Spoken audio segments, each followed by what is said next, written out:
अभी आपको बताएं कि वज़ीर ख़ारजा शाह महमूद कुरैशी और OIC के सेक्रेटरी जनरल इस्लामाबाद में मुश्तरका प्रेस कॉन्फ्रेंस कर रहे हैं. And waiting here patiently for the presser.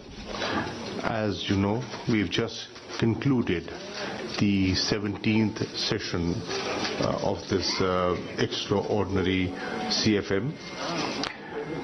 I'd like to, at the very beginning, thank all the foreign ministers who participated in this extraordinary session, and I'm happy to share with you that 20 foreign ministers, 10 deputy foreign ministers participated in this.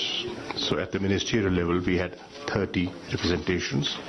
There were 70 delegations that participated in this extraordinary session, called at a very short notice, and there were 437 delegates who came to Islamabad, and I thank all of them.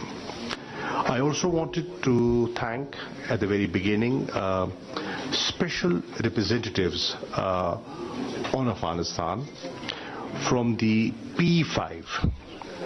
We wanted the message to go beyond the Ummah, and that is why we invited the special representatives on Afghanistan of the P5 countries. They participated, and they also made their statements. The European Union special representative was here on the instructions of Mr. Borrell, who I met in Brussels, and he promised, and I'm grateful to him, to send his special representative, and he participated and contributed.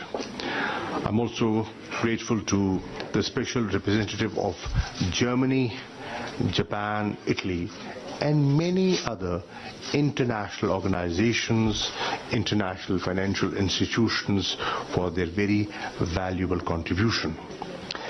A special thanks to the Kingdom of Saudi Arabia, His Majesty the King, the Crown Prince, and the Foreign Minister, who took a very keen interest and initiated this conference. And I'm grateful to the OIC countries for reposing confidence in Pakistan and allowing Pakistan to host this conference. A special thanks to the Secretary General for his leadership, for his support, and the support of his Secretariat. Without his stewardship, this conference would not be possible.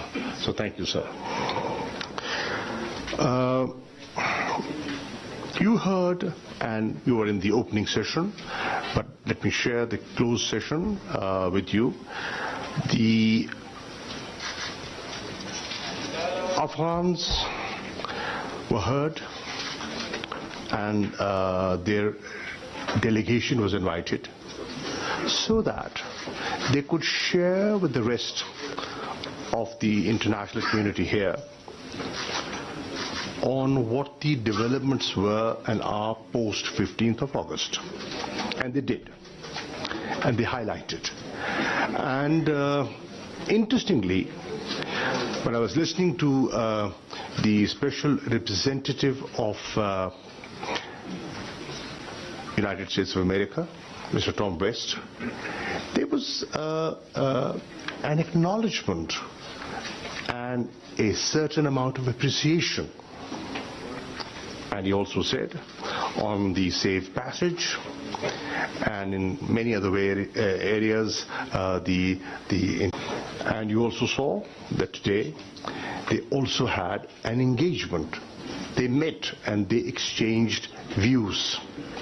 Now this in itself, ladies and gentlemen, is a major development. Forces that did not see eye to eye, that had serious reservations, are now engaging and talking. So to that extent, I think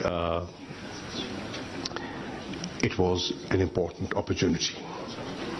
It was equally important for the Afghan authorities to interact, and they had a number of bilaterals, I'm told, while I was chairing the session. And in those bilaterals, I am sure they were sensitized to the expectations of the international community. I hope, and it was my desire, that this conference, this extraordinary session, will play the role of evolving a better understanding and bridge the trust deficit. It'll take time, but I think at least the ball has started rolling. That a humanitarian crisis is looming, and we've got to do something about it. The other thing is that if we do not act now and swiftly, then the economic collapse is inevitable. The third message that I think went loud and clear, and the Prime Minister in his statement made it very, very clear, that time is of essence.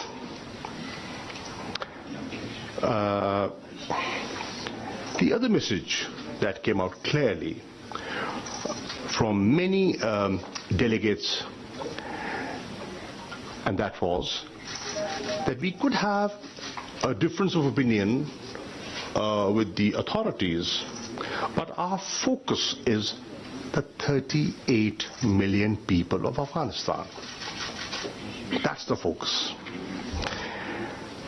And the realization amongst many regional players, particularly the immediate neighbors of Afghanistan, that God forbid, if things go wrong, it's not just Afghanistan that will be impacted.